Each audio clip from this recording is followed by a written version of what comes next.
round, chop. The original Guillotine League podcast. Everything you need to know to avoid the chopping block. Chop is brought to you by GuillotineLeagues.com.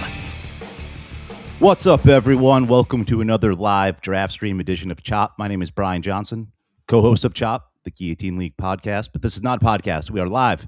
I want to thank everyone for tuning in, and for those who have tuned in over the last two nights. This is our third live draft stream of Guillotine Leagues playoff Guilloteenies. But tonight, a new twist. We are double chopping.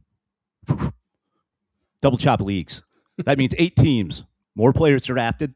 64 to be exact, I believe. 8 times 8. When we bring in my co-host, he can correct me on that. I meant to double check with my calculator. I was an English major. But 64 players tonight. This time, this format, the 2 lowest scoring teams are chopped after each round. But then, per usual, players on those chopped teams go to free agency where they can be acquired via blind bidding. Everyone gets a rack in fab, $1,000, $1,000, a G. All right, that's enough of me. Per usual, my co-host tonight, Matt LaMarca, producer, also fellow co-host of Chop, the Guillotine League podcast. What's up, Matty La? How you doing? Not much. I decided I'm gonna transfer into draft mode while you. Since it's a double chop, I decided I was gonna show off my fresh chop up top. Yeah. You know, I'm not sure how many years I have left with my hair. It doesn't feel like it's a lot, so I'm appreciating it more while I have it. You know, it's something I took for granted for so many years. It's solid head. I'm gonna give it. Mine is. It looks better than it appears because it's so long. You know what I'm saying? I don't got that ability. But anyway, what do we got going on tonight, Matt? I think this double chop is going to be a really fun draft. I think that it's a completely different format. Even though the rules are the same, the fact that we have 8 teams, I'm thinking particularly about the next round, right? We're going down from 8 teams to 6. And there will only be 8 teams to choose from. So it feels like there's going to be a lot less players available. I think you have to draft a little bit more focused on the future than you do in a standard Guillotini. And I think that it's going to make the premium on running backs felt even more, right? Like, no doubt. And tight ends, right? Well, I mean, with tight ends, there's still more starting tight ends than there are teams, right? But there are only 12 starting running backs who are playing in week 1. And there's going to be a minimum of 16 running backs that are started in this format. So it's going to be impossible to be strong everywhere. But I think that punting tight end and quarterback and kind of just living with whatever comes to you at the end is sort of the default strategy that I'm leaning towards. Right on. I think I'm kind of with you. Yeah, this will be interesting, but not as interesting as my new fireplace. This one guaranteed to not go out tonight like it has in the past nights. Yeah, fireplace life. I'm living it. I gotta give props to George, graphic designer extraordinaire at Fantasy Life. We were just BSing in Slack, and he whipped that up in 5 seconds. I for real want a T-shirt of this logo. And George, I want to start. I would wear that. One of the goats at Fantasy Life. The goat. So George not in this draft though, unfortunately. That kicks off in little over 1 minute. But we got Dwayne McFarland again. He's back. Elite Fantasy Mind, big time name here at Fantasy Life. Matt LaMarca. You got the second pick, of course. Mark Drumheller, Fantasy Life contributor. We got Chop. I believe that's Jorge Martin, our lead editor. Kendall Valenzuela is in this draft. She has the 5th pick. Everyone watching this channel knows her, I am sure. Matt Swing, Bears super fan, in the 6th spot. I'm in the 7 hole. And then in the last pick, at the 1-2 turn is Zach. He's a operations extraordinaire guy here at Fantasy Life and an extreme ball knower in the Guillotine League world. He chopped my head and Friedman's head in a company league, took the title down. Yeah. He even threw us a few bucks after. He's nice of him. So what's up, Zach? Yeah, shout out Zach. Shout out the champ of the Fantasy Life Work League. Though I continue to say that since I wasn't in the league this year, the results are invalid. Ignore the fact completely that I was quite literally the first person chopped last year. Well, that's why. Well, here we go. This is the true barometer here against Zebo. All right, first pick, Dwayne's on the clock. So we brought up Bagel Boys, and I'm sure my prop will come out at some point. For those who missed out on the Bagel Boy strategy, you want to fill them in real quick while this draft gets kicked off. Sure. So essentially, Some more Bagel Boys. what the Bagel Boy strategy is, as expertly crafted by my co-host here, Mr. Brian Johnson. Essentially, you're going to roll the dice and you are going to draft a player who is on bye in round one. Jackson Smith and Jigba is the big Bagel Boy candidate, of course, but RJ Harvey, Kenneth Walker, Cortland Sutton. I think especially in a double chop league where there's more players being drafted, these are candidates to be stashed on your lineup. And essentially how the strategy works is you take these guys and there is still or there's still fab and waivers to be on run. Sunday. Yes. On Sunday, yeah. Sunday. So if after Saturday's slate of games, you are in a position where you think my lineup is in trouble, I can no longer afford to take the 0, Mm-hmm. cut that player, you move on, you pick somebody else up, and you hope that they are able to at least help you make up the difference in round one. So it's a way to build in a little bit of extra added upside with your lineup by taking a player who, could theoretically help you down the road without being married to that person giving you a 0 in the first round. Yep. Very well said. And I like the idea of trying to draft a fair chunk of Saturday guys, so you got a good sense on Sunday morning if you can hold on to your Bagel Boy or not, or if you got to drop him for a warm body. All right, Puka Nakua went first to Dwayne. No surprise there. It's rare you see Puka go second. Yeah. If there's a format where I wouldn't take him first, it's probably this one, right? Where again, but it still feels like he should be the first pick. I'm going to take Saquon Barkley here, who is my. I've swayed you into this. I don't even know if you've necessarily swayed me. I think it makes a ton of sense. He is. The Eagles are now up to being 5-point favorites against the 49ers in round one. So I think that there is a good chance I'm going to get multiple games out of Saquon Barkley. Of course, the 49ers are an elite matchup for all of the Eagles fantasy players this week, but they're banged up. Big time. I think I think Saquon Barkley has the same amount of upside as, some of the top running backs, maybe not quite Christian McCaffrey level upside, but he gives me, a similar floor and the best chance of playing multiple games. It wouldn't shock me if the Eagles made it back to the Super Bowl this year. No, they you say I get hot at the right time as somewhat the defense is Super Bowl caliber, right? It's whether or not the offense can hold up their end of the bargain. All right, bang, bang. We got Nico, then ETN at 5'6". Jorge took James Cook at 4. Haven't seen Nico go that early. Interesting strategy. Yeah. Not going to hate on it. Not going to hate on anything. So I'm looking, per usual, not going to be drafting a quarterback. We'll be drafting him sooner than a single chop league. That's for sure. Single chop leagues we've done, it's basically been Allen goes at some point, and then everyone takes a quarterback with their last pick. But that won't be the case here, I don't think. I think the most interesting thing of note so far is no George Kittle off the board.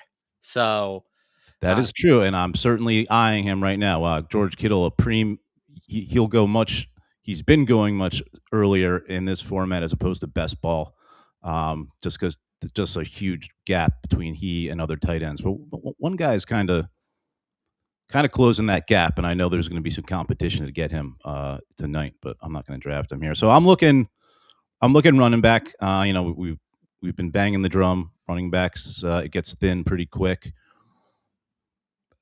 Just kind of see. I think I got him last night. I don't know. I've been doing a lot of drafts, but you got to love the Rams for multiple reasons. We don't have to go over that. So I'm just going to grab Kyren Williams here and feel pretty good about it.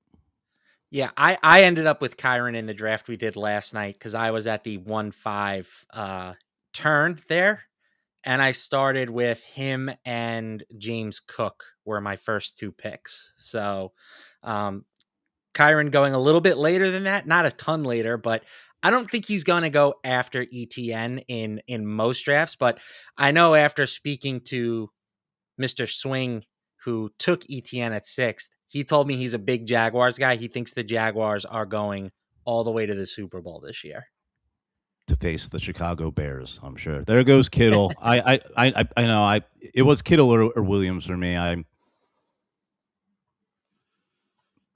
already regretting kind of not taking Kittle.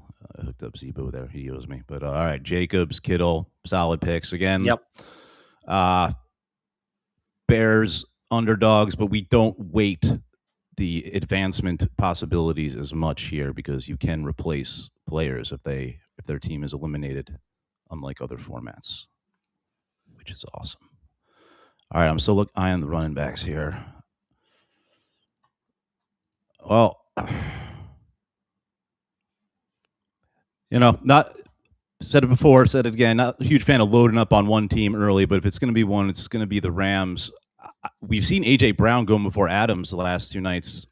Little shocking to me. I'm tempted just to follow along, just because I'm probably wrong about it, but I'm still going to take Adams over AJ Brown here. If someone's going to score a 1-yard touchdown, well, it might be Blake Corum, but it's going to be a running back or Devontae Adams, and Adams had 2 of them the last time the Rams were in Carolina, which wasn't long ago. They lost. Yep. We're not expecting that to happen here this weekend, but I feel like those guys are very much in the same tier for me. No doubt. I will not. Well, we'll talk about my quarterback when we get there. But I'm going to take 2 Rams here. Did you watch the Kurt Warner movie that I brought up at the end of the stream last night? No, I did not. I did not get my homework assignment done in between streams. Sorry. No, your first homework assignment is The Last Boy Scout, which is not based off a true story, but okay, that's the Arnold Schwarzenegger movie. No, it's Bruce Willis. Bruce, and okay, it revolves around like a pro football team. He's like he's like a bum John McClane, basically. All right, in the pro football world, and Damon Wayans, and he's like okay, yes, I now remember you telling me about. He's this like movie, suspended for something, and so so it's a buddy flick. Oh yeah, it's great. I mean, anytime you start a movie with Bruce Willis and Damon Wayans, I'm in. That's enough for me. I'm a simple man. Oh, the opening scene, it's like the old school like Monday Night Football song, like, but it's like it's Friday night. It's like Friday night's a great night for football, and then it's like then it kicks right into oh man, it's the best. I gotta watch it after. So, all right, let's get back to the draft. Yeah. All right, so AJ Brown right after Devontae, kind of no shock there. I was almost swayed by our past experts drafts. Been going Brown over I think, Adams, but like you said, Adams feels like he is more live to catch multiple scores. But if you told me one of those guys had 100+ receiving yards, I would feel more comfortable with AJ Brown. Brown, it's been very up and down all season, but his target share has been pretty consistent down the stretch. He's been playing some of his best ball. And I think with the matchup, like, I don't think taking Brown over Devontae Adams is crazy in the slightest. No, and I don't have the over-unders in front of me, but the Eagles-Niners game more likely to go into shootout mode. Correct, yeah. But let's just hope that that hammy is okay for Devontae. I haven't heard anything bad about that. Have you? No, nothing official there that I have heard. So there is news on one player that will get drafted tonight. I bet you we see him an uptick when he gets drafted. Is it Amarian Hampton? I want to know the news. No, I'll give you that much. It's not Amarian. Okay. Travion Henderson and then Josh Allen, our first quarterback off the board. Josh Allen. So that in a single chop is only 5 teams, of course, but pick wise, that is sooner than in a single chop. So wow, and then Trevor Lawrence. All right, I feel like I'm going to be dumpster diving for quarterbacks already. That is very interesting to me. He might have some plans in store. Yeah, I mean, listen, Mark Drumheller. Hey, if Lawrence puts up another 40 burger, then you're good to go for the most part. Very valid. So, well, if Drumheller's plan was to stack the Jaguars, I might be messing with that plan. oh boy. I've got Jacoby Myers potentially in my sights here with this pick. Okay. I do, not to fully spoil my plans, I'm probably gonna take a running back on the way back, but there are still a handful of guys here that I'd be comfortable with at my RB2. So even if I pass on one here and Dwayne takes two different running backs at the turn, I still feel like I'll be pretty happy with whatever is left for me at the position. So that kind of pushes me towards the wide receivers. And I just kind of like Jacoby Myers a little bit more than I like the rest of these guys. Christian Watson was really strong down the stretch. Certainly wouldn't fault anyone for taking him here. Devonta Smith, feels too early for him. Stephon Diggs, also some question marks. So yeah, I'm just going to grab Jacoby Myers, who I feel has a pretty comfortable floor at this point. Maybe not the highest ceiling at the wide receiver position, but I don't think that Jacoby Myers is going to be the reason why this team gets chopped. Yeah, and it's a great thing that you brought up floor safe floor, which is obviously the key ingredient to a successful Guillotine League start with your players and in the regular season, but certainly still applies in the postseason. Building a house as well. It's also very important. Yeah, without a doubt. All right. So Dwayne said, Nope. I hear what you're saying about running backs, and I just really don't care. I am going to take Devonta Smith, and then I am going to take Colston Loveland. So that was the tight end I was alluding to that is closing the gap. And yeah, Dwayne's been banging the drum hardest for him. I'm with him. I mean, if he just keeps up what he's doing, he is George Kittle, and a round later or better, Bears a little better chance to advance too. Yeah, Loveland is turning it on, to say the least. He was getting the Bears are getting some heat for taking Tyler Warren over Colston Loveland. I do think though that going with zero running backs through first 3 rounds. For taking Loveland over Tyler Warren, I'm sorry, the Bears were getting heat. Zero running backs in the first 3 rounds is a very risky strategy. We'll see if it works out for Dwayne. I mean, he's going to be left starting, the Kyle Manung guys, maybe even like a Bashal Tootin if he puts it off much longer. And I'm not going to be in that position. I am not tempting fate. I think that this would be an interesting spot for Jackson Smith and Jigma personally, but I just can't risk not having a quality RB2. And the guy I'm going to go with is Ramondre Stevenson, which may feel like a little bit of a reach, but looking at what he has done recently, I have become kind of sold on him as the Patriots RB to own for the playoffs. He gets the majority of the high value touches, and even though he is not the same explosive type of runner as Travion Henderson, I think he has a much safer floor.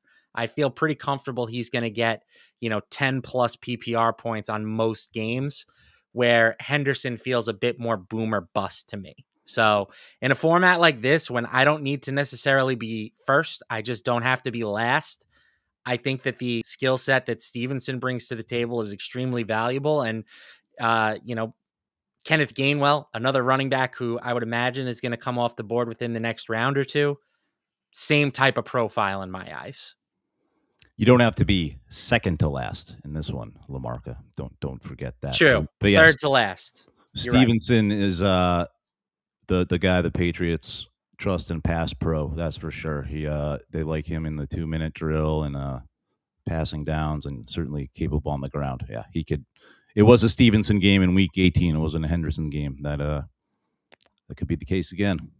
I mean, it's more than just Week 18 though, too. I'm going to pull up his utilization report right now. I looked at this the other day. Oh yeah, for sure. It's what he missed a few games around like Week 11, 12, and Henderson went off, and but Stevenson came back, and they couldn't keep him off the field. Right. So Week 16, he had 15.8 PPR points. Week 17, 27.2. And then last week, 35.3. So Again, he's playing less snaps than Travion. He's getting less carries than Travion, but the carries that he is getting are extremely valuable. They are the short yardage, typically more high value carries. And then to go along with his work in the passing game, I've kind of come around to him being the Patriots running back that you want to own at this point. You get him at a discount too, at least compared to Henderson. That's for sure. All right, catching up on the draft here. Drumheller out of the 3-hole took Swift to go with Trevor Lawrence and Christian McCaffrey. That's a nice start. Yep. So that's a sexy start. Jorge, James Cook, Josh Allen got the Bills duo with Diggs. Yeah, kind of a Bill, former Bill. Kind of a Bill, former Bill, same division. There goes Watson. Yeah, we're seeing the wide receivers drying up quick, as is everyone at this point, and we got a ways to go. There goes our boy Kenneth Gainwell. Stock rising for Gainwell as it should be. Solid matchup, and he was top 20, top 25 at most in catches among wide receivers this year, not running backs. Just a PPR monster. All right, I'm on the clock here with my Rams. See what we got here. All right, because I feel like this is a gamble. You know what I'm contemplating right now. Bagel time. I can eat a bagel and everything bagel with cream cheese any time of the day. I didn't even know they had bagels where you're from. I got 2 Saturday. Well, Mark, I grew up in New Jersey. I'm a bagel snob. I live in Charlotte. I just live in Charlotte. No one in Charlotte, by the way, is from here. Everyone's just moving here. Okay. The actual locals hate it, I'm sure, but sorry. All right, I'm gonna. Yeah. Yep. I got 2 Saturday players, and if they both go off, I'm feeling good about my chances of. Again, this thing is heavy as heck. All right, JSN, Bagel Boy. I think it's the right time for that pick. I contemplated it honestly at the turn, but I wanted to secure my running backs. And again, I think if you have 2 running backs through 3 rounds, that's the start of a good draft, in my opinion. And anything less than that is flirting with disaster. I would rather try to make up the difference with some depth receivers than with depth running backs. Again, for those that aren't aware of the Bagel Boy strategy, JSN don't have to eat the 0. Can choose to keep him. I have to decide by Sunday morning though, and if I want, I can drop him back into free agency and add someone from the remaining 3 games that will be left. But so Zach really dried up the running back well there. He did the right thing. Good job, Zach. I knew I liked you. Zach knows what he's doing. Punish him. Can't do that. He'll punish me. That's how it goes. While you're debating, I'm going to throw up a couple of the chats that we received. Yeah, please do. I'm taking this very seriously. I can't eat another bagel. I'm tempted, but I'm not going to do that. That's nuts. Lowball saying that he loves the Guilloteenie format. I'm in agreement. I think it's been really fun doing these drafts so far, and I'm looking forward to seeing if we can win a couple championships. And then specifically the 8-team double chop format here from HZ. So I agree. This one, to me, if I had to choose, it's like choosing between your kids, right? No parent's going to tell you who their favorite child is.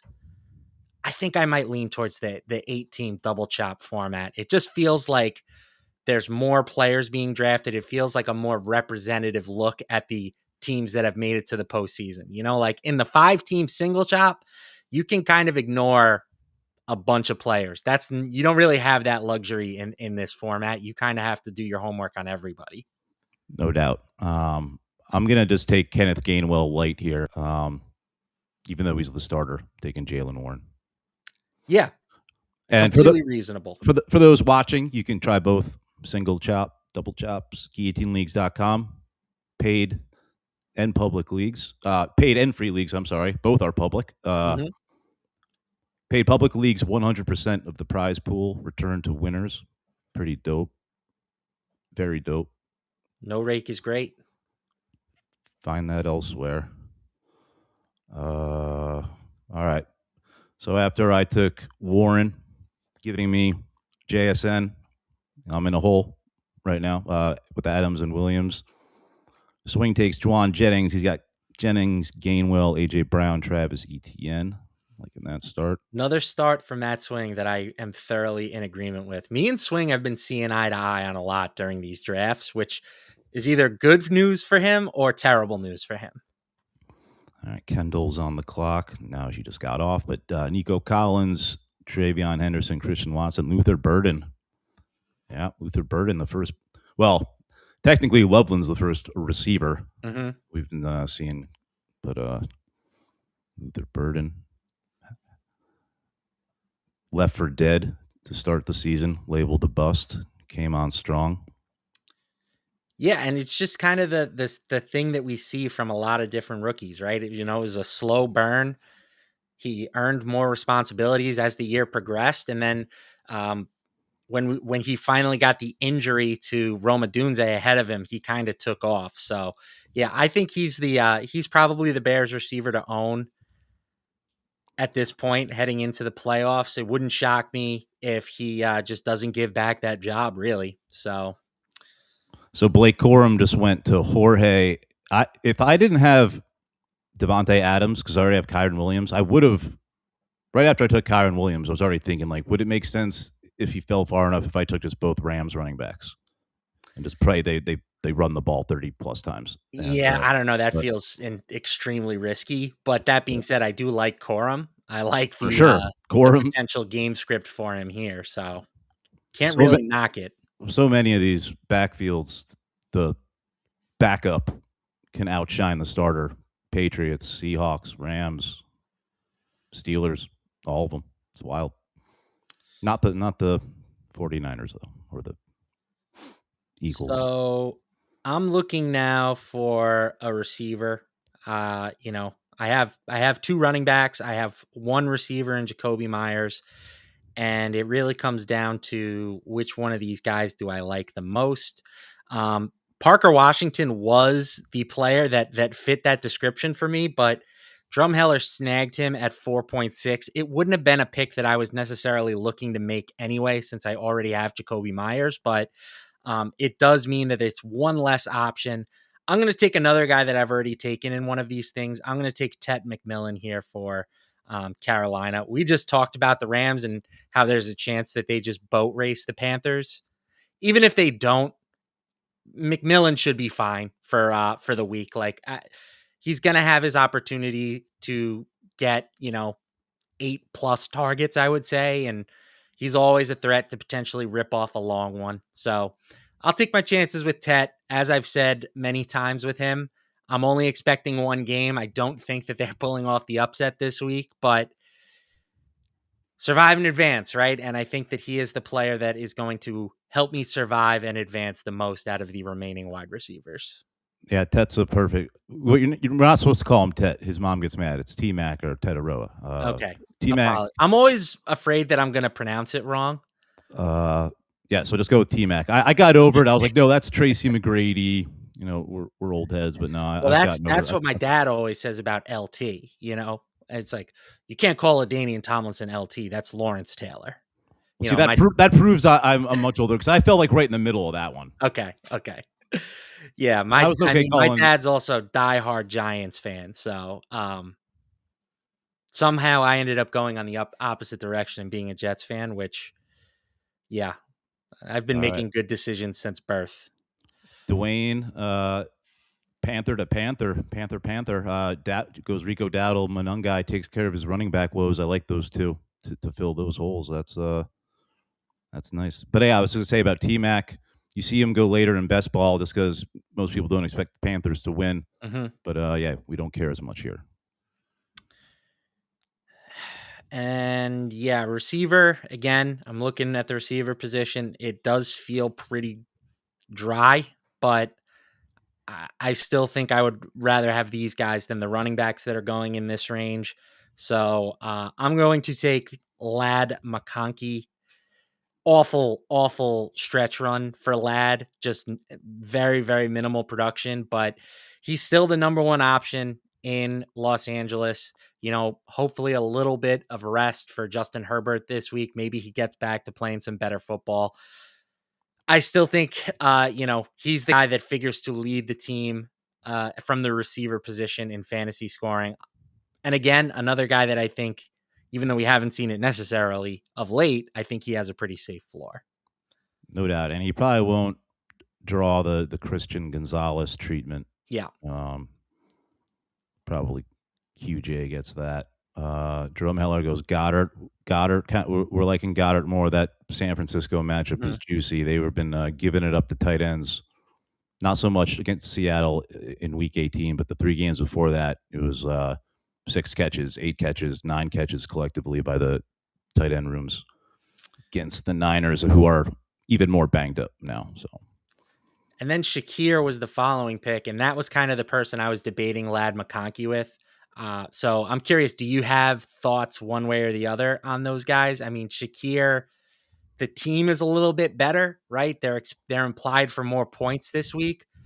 McConkey maybe a slightly bigger piece of his team's offense. So I kind of was struggling to separate those two in my head.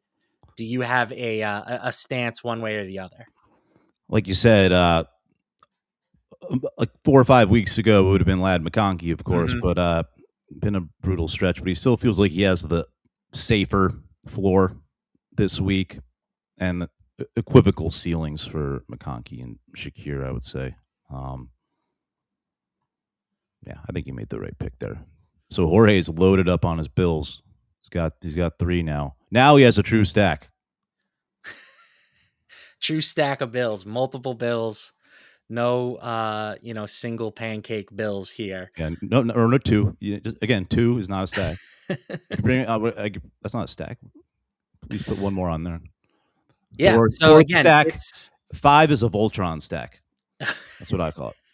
I used to podcast about DFS. Like it was 10 years ago, the good old days, and then people called stacks the correct thing back then. But then it got taken over with the pairing thing, and I was like, I give up.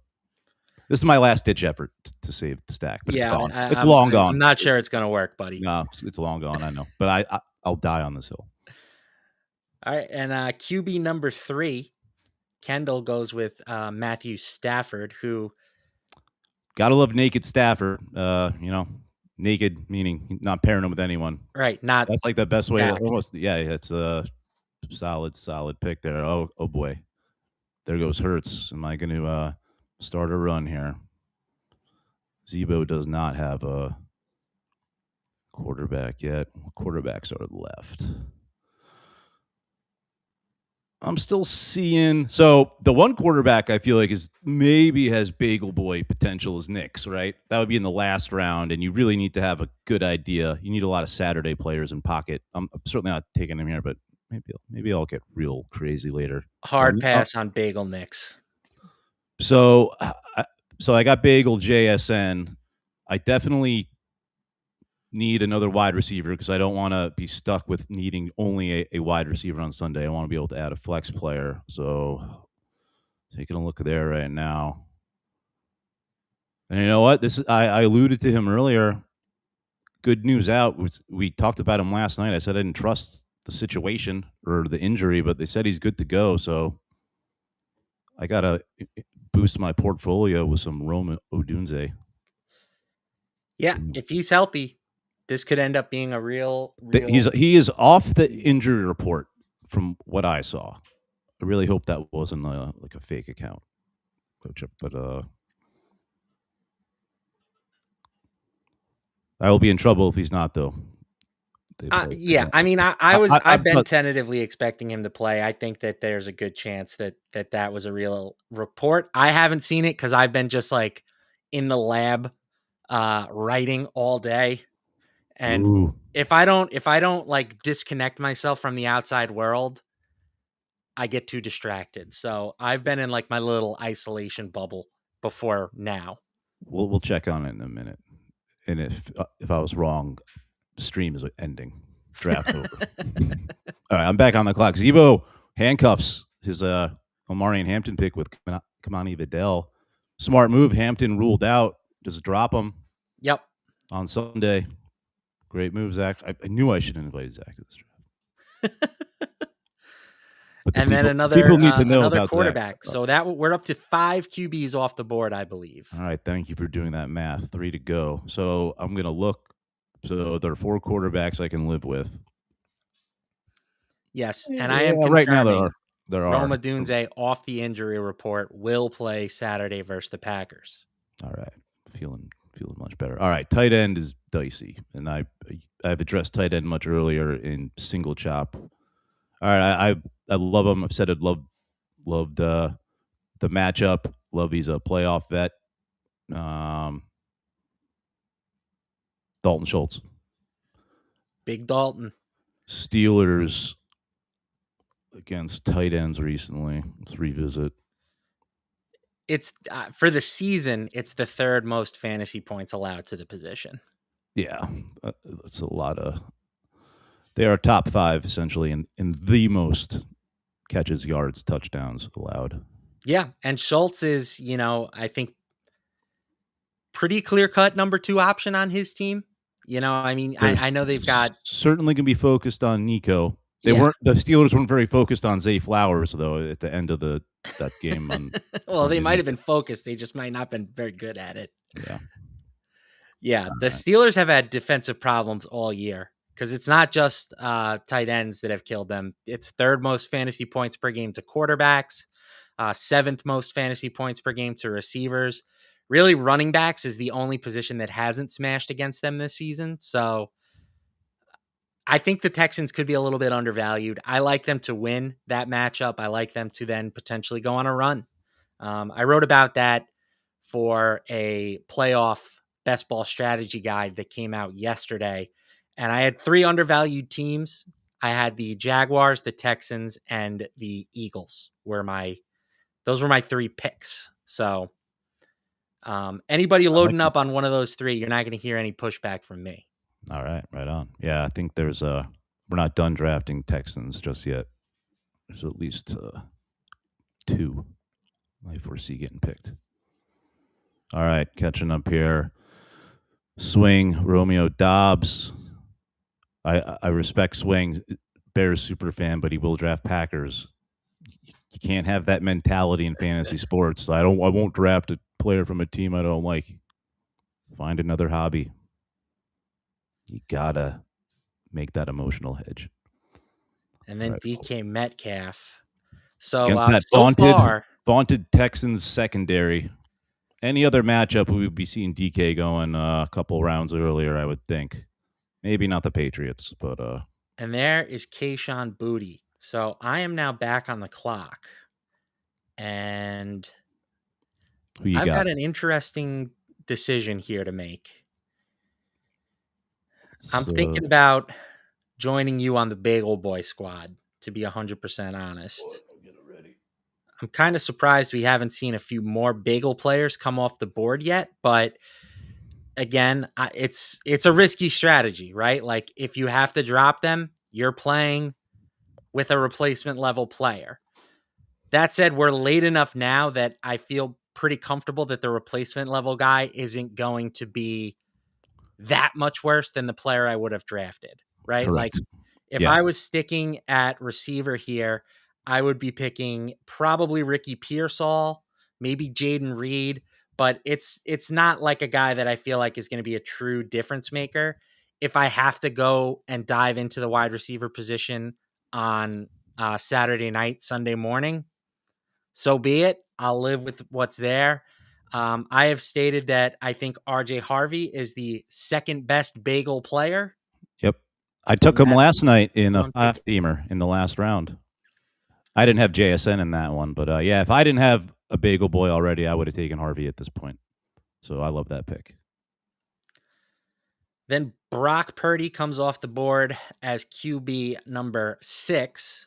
All right. And Quentin Johnston will be a flex play for Dwayne. So I have to now either take the 7th quarterback, and that would be a decision for me between most likely Caleb Williams and Jordan Love. and I don't feel super strongly one way or the other in that matchup. So I'm fine with riding it out and seeing which guy falls back to me. Maybe Justin Herbert gets drafted and they both fall back to me. So I am going to go with tight end instead. And I have kind of been digging on Dalton Kincaid throughout this pre-draft process. You have your Dalton, I have mine. I think that Dalton Kincaid, from an upside perspective, is, he might not be Colson Loveland. I don't think there's a ton separating those two guys, to be 100% honest with you. Dalton Kincaid, like on a per route basis, I don't have the numbers in front of me, but like if he had doubled his targets, it's like 1,000 yards and 10 touchdowns. Yeah. When healthy and on the field, he's right. He got injured in week 6, which obviously that was a long time ago. But over the first 5 weeks of the season, he was tight end 3 in terms of points per game. I like him. I think he's the Bills' best pass catcher, and the Bills are going to need to score some points against Jacksonville to make it out of the first round. He's my tight end of du jour if I am punting the position. All right, Drumheller takes Jaden Higgins. That was the one of the Texans I was just talking about that we will see drafted tonight. Jaden Higgins very well could outperform Nico Collins on Sunday. No, Monday night. That's the Monday night game. Let me give Nico the little double coverage, little bracketology. Yeah, I don't mind. I have more exposure to Jaden Higgins, like in other types of drafts, where I'm, kind of prioritizing the Texans, maybe building some Texan stacks. But, in this format, this is the first double chop that I've done. That seems to me like a reasonable value. Again, I probably would have gone with Ricky Pearsall, but I don't think there's a huge difference between those two players. Yeah, let's hope Ricky Pearsall plays. I do not believe I saw he has been taken off the injury report. Someone who we might not see, we won't see him get drafted, but of interest in the best ball world, I know Ty Johnson, kind of like he's definitely a late round sleeper option in other formats. Didn't practice today. He needs to practice tomorrow or he ain't playing. That would be a boost for James Cook. That's for sure. I don't know how much they're going to trust. I know they like Ray Davis, but he's not a great third down back. And Frank Gore Jr., I think they'll just keep Cook on the field more. So Ricky Pearsall update, since you brought it up, did not practice today, but he was on the field running, doing some route work. Has he ever practiced in his career?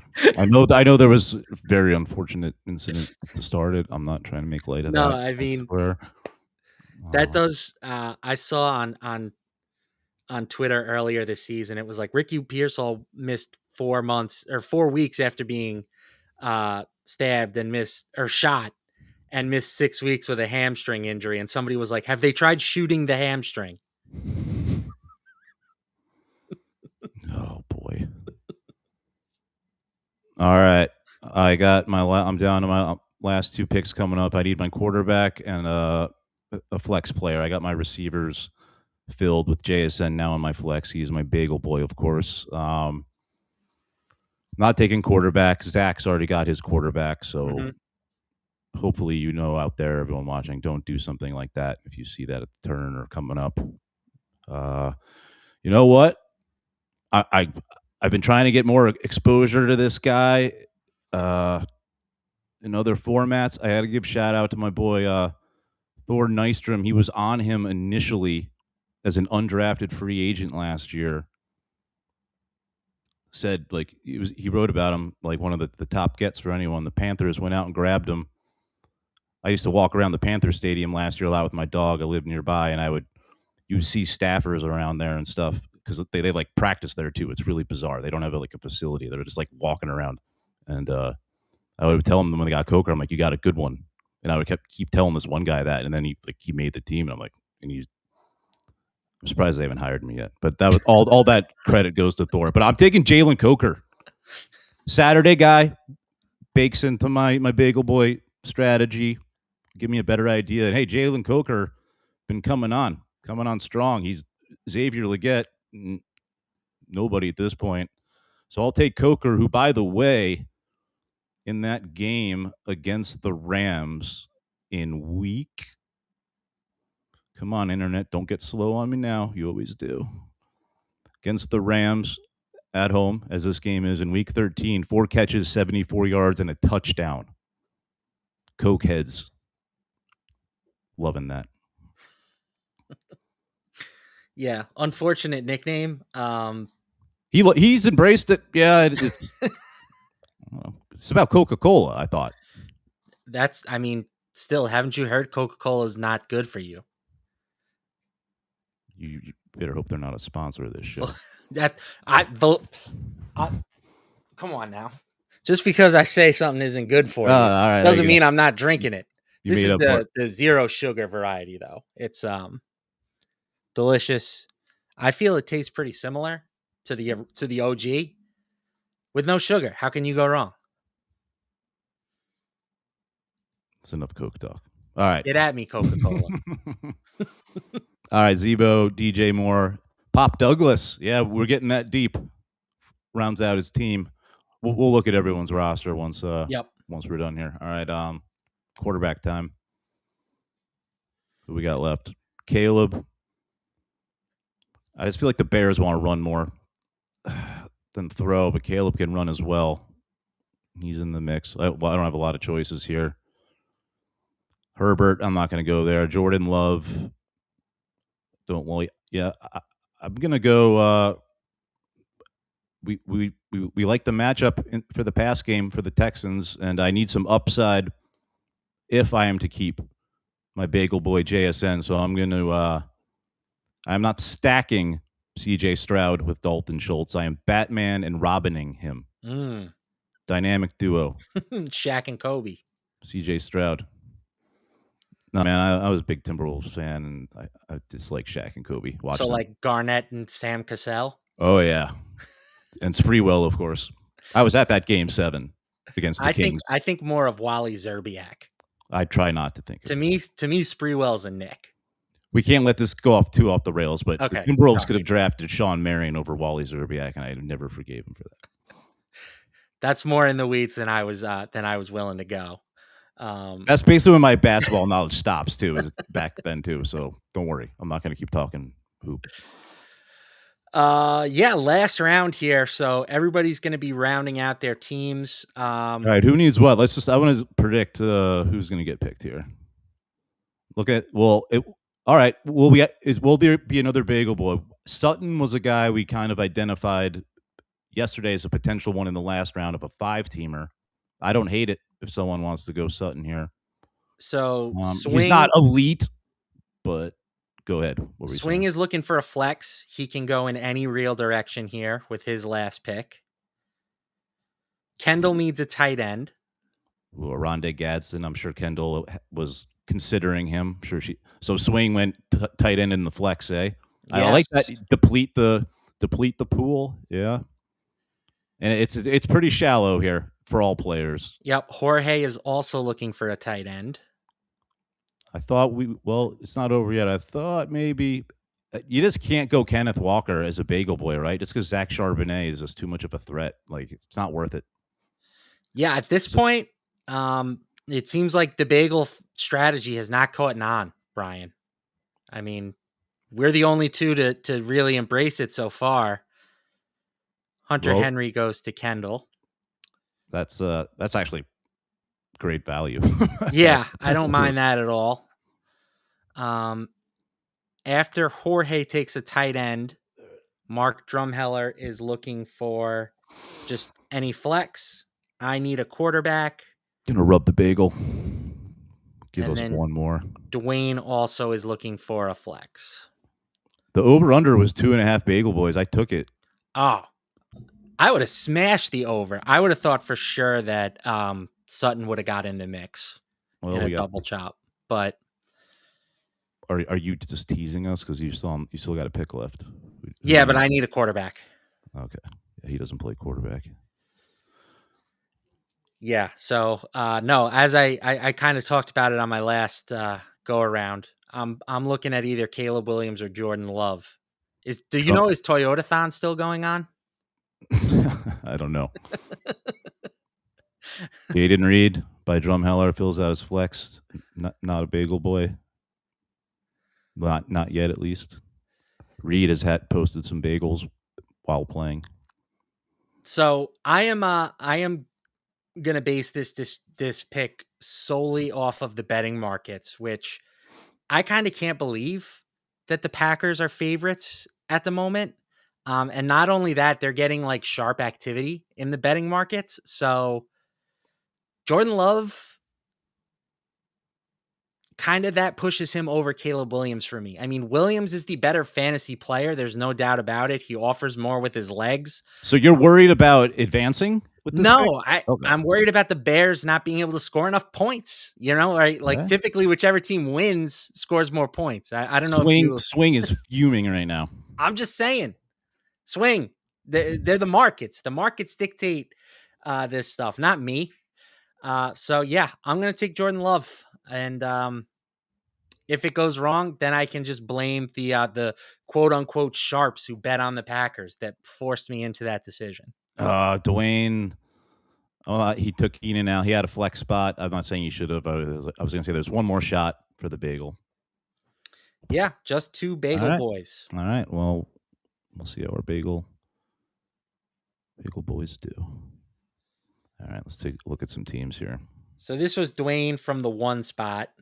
Obviously started with Puka, but he finished with Brock Purdy, Rico Dowdle, Kyle Monangai, Devontae Smith, Colston Loveland, and Quentin Johnston and Keenan Allen. So both of these sort of, complimentary receivers for the Chargers. Yeah, you're putting a couple eggs in one basket, but they're both. Well, Johnson's got a high ceiling, somewhat scary floor. Allen, I don't know. It was slim pickings. I'm more. Again, he could, even though these aren't bagel boys, anyone could be dropped. You can rethink anyone. Not saying you should drop either one, but yeah. I'm more worried about the running backs than having two of the Chargers receivers. Like I felt that when Dwayne did it, that I didn't like putting off running back as long as he did. I think he made the right picks for the running backs in the situation he was in, though. Yeah, I mean, Monangai and Monangai. We didn't mention Monangai, one of those other backups that always steals the spotlight like a third of the time. So, but yeah, we shall see. But Puka, you got to feel good. Yeah, certainly. I had the number 2 pick here. I started with Saquon. I ended up with Jordan Love, Saquon Barkley, Ramondre Stevenson, Jacoby Myers, Teteroa McMillan, Dalton Kincaid, Ladd McConkey, and RJ Harvey. Of course, if I needed to drop RJ Harvey to pick someone else up, we could do that. Well, so let's see. So you got Love and T-Mac playing on Saturday. Those are your only two Saturday guys. How many points do you need out of those two to consider? And obviously, the Bagel Boy strategy, it also depends on how other big name players do on Saturday that aren't on your team. Correct. If they go belly up, you got a good read on whether you can. That to me is almost like as important, right? It's almost more. Well, there's obviously a larger sample of players not on your team, but for sure. So, but I think in a vacuum or whatever, they need to hit their projections at least, and then some. They need to pop off. I think T-Mac is the key guy here. If T-Mac scores and he can get me to like 15 fantasy points, I will probably ride it out and see if I can eat the bagel with Harvey. If he and Love are at like less than 30 combined, that's probably where I draw the line. Unless it's just a true disaster slate where nobody scored. If it's just a defensive slugfest and all the big names on Saturday underperformed, then I'll feel okay to ride it out. But other than that, I'm looking for, a minimum of like 30, 35 points from those two guys to move forward with this plan. Now, I shouldn't be pointing this out, but you can play our league mates can play defense against us Bagel Boys. They have good Saturday games. They can afford to just drop a Sunday player that is essentially a replacement level player just to take a warm body away. They could. Why am I doing this? Why am I? But yeah, that. So you anti-bagel. But yeah, you can see the bagel strategy reflected in the projected standings at the moment. You, my friend, I'm hurting. are in a tier of your own at 72 projected points, and I'm second worst at 82 projected. I'm sure the Coker pick isn't getting a lot of love from the projections. But all right, who are we looking at? We'll jump ahead to your team. Let's see what we've got going on.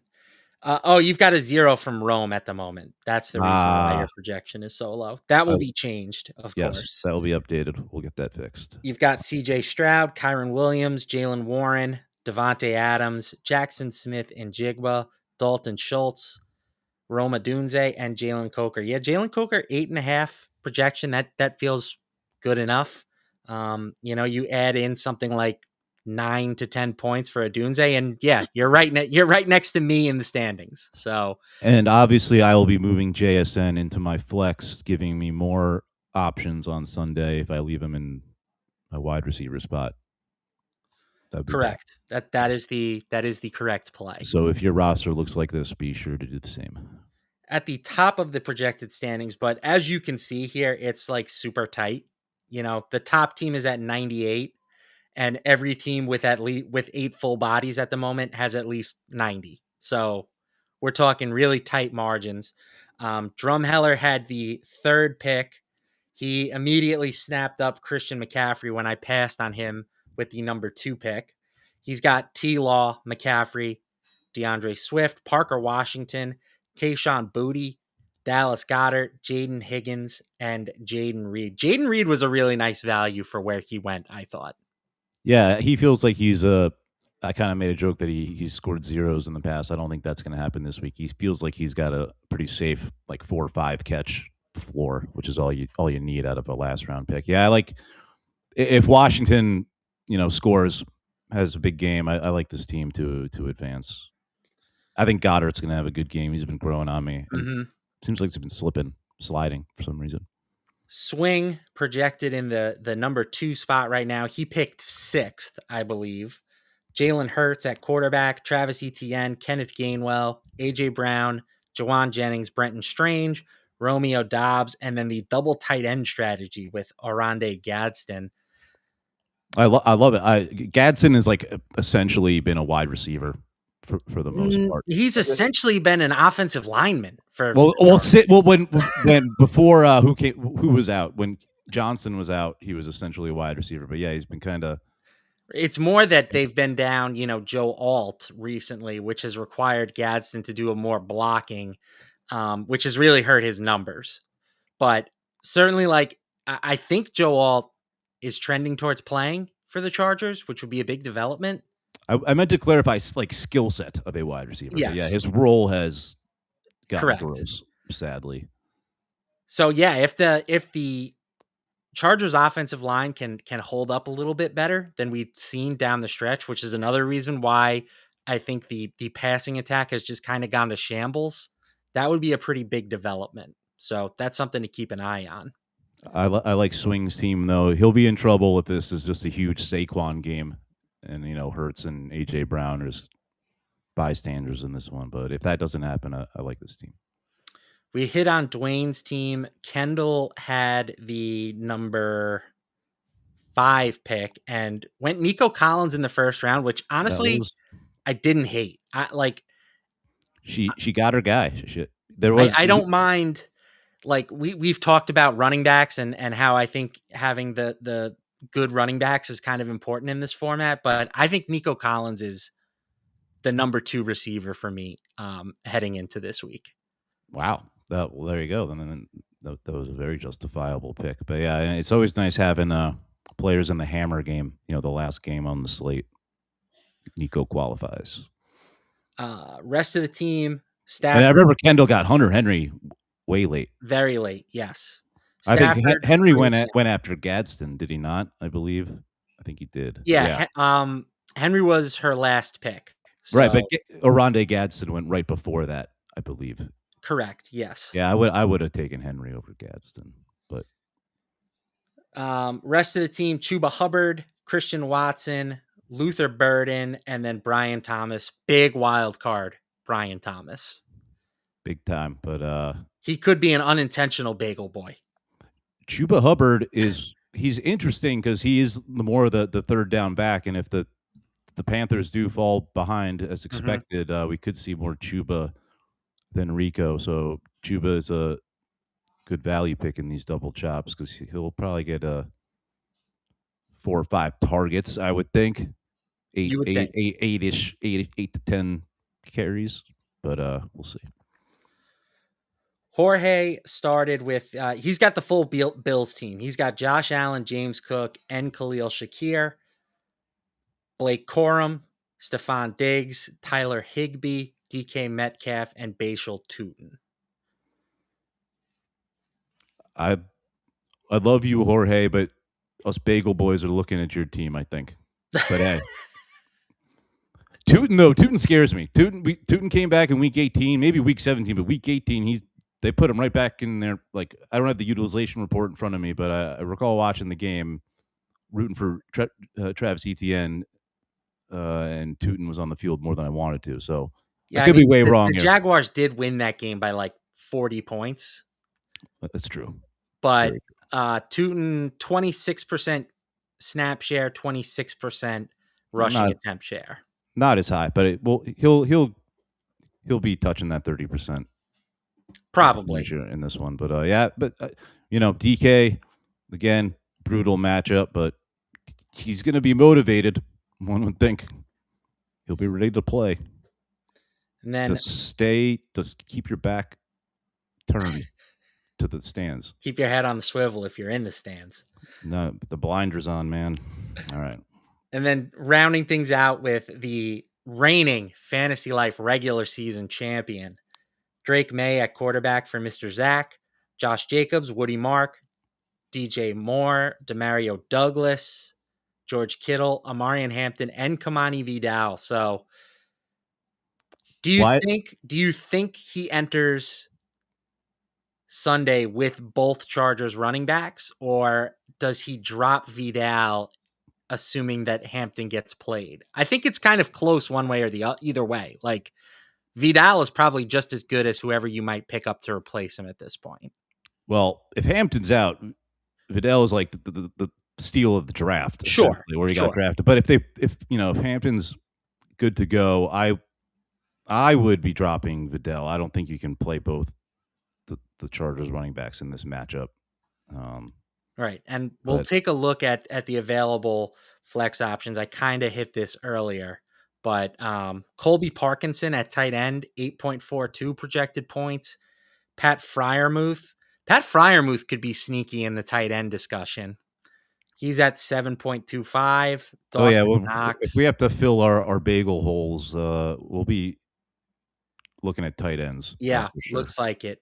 Brandon Cooks is interesting. Yeah, and that's about it. Yeah, it gets pretty ugly. That's about it. Calvin Austin, he caught a touchdown. He did last week, but DK wasn't playing, of course, and a much tougher matchup. Cole Kmet, Demarcus Robinson, interesting if Pearsall trending. Yep, needs to trend the wrong way, but yeah, it's oogly. It's a dangerous life we live. Bagel, being from the tri-state area, you can't help it but want to eat a bagel every now and then. Oh, I miss them. Best bagels in the world. I smuggle them home. Mom brings them to me too. The suitcase just reeks of everything bagels. Have you experienced the egg everything bagel? Oh yeah, of course. That's the GOAT bagel right there. A little bacon, egg, and cheese on an egg everything bagel, salt, pepper, ketchup. I love how we end these with breakfast food. It was pancakes yesterday. Yeah.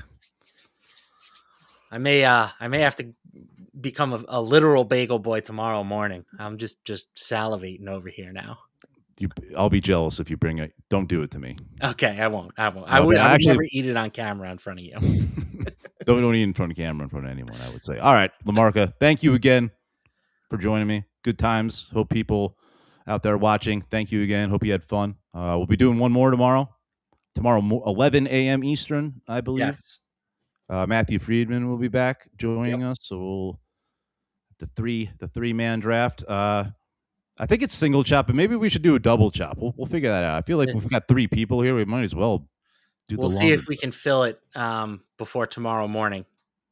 And speaking of filling drafts, head on over to guillotineleagues.com. Public leagues are open. You can create your own private league, but paid and free public leagues. Again, public leagues return 100% of entry fees to the winners. So that's pretty rad. So, but all right. For Matt LaMarca, I'm Brian Johnson. Thank you very much, everybody. Good night.